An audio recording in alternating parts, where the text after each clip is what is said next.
Tawhiti atu, aori ni kaipara I tōna ake rohe. Turanganui a Kiwa! Engari, kua tai mai ki runga I te karanga o te rā.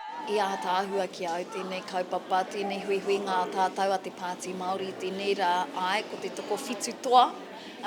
Kua karapipiti mai ki roto Te Poho o Rawiri, ki raro I a titirangi maunga. Ko kaipara tētihi o te toko whitu I tonoa hei mema I ngā tūru Māori. He pānga ona ki ngā waka o te aroa me mātātua. Whioi anō e mōhio ana ki ngā wero kua pā mai ki runga I tōna pāti. Me pono taku ngā kau, kei te marama tonu mātou ki ngā he, ki ngā hapa I tutu, I roto I ngā marama katahiria ke nei, engari ki ngā taumahatanga huhua I pā ki runga I Te Pāti Māori I ngā tau e toru. Kua huri, nō reira, ko tāku kia kaua tātou e noho whaiti ki ngā kūrakuraku I muri nei, tai hoa tātou ka hoki mai ki te whakatika, ki te hohou I te rongo. Mā tā mua, o te turaki, te kāwanatanga. E whirinaki ana te rautaki o Te Pāti Māori I konei I te marae o Te Poho Rawiri ki Turanganui a Kiwa, mo te tau pōti 26.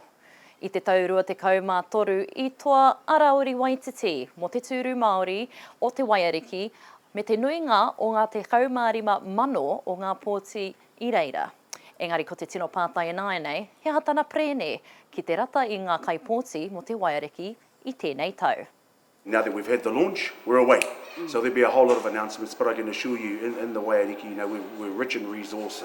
Neke atu, I te ruarau mano Māori ki roto tāma ki makaurau, e noho ana, hotahi noi ho te tūru, ne, e toka, e mātāmua, e pūmau ai, ngā take Māori ki roto o Pāremata.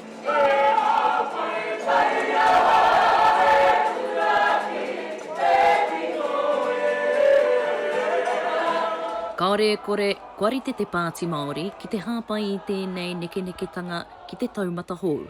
Maioha Pānapa, Aukaha.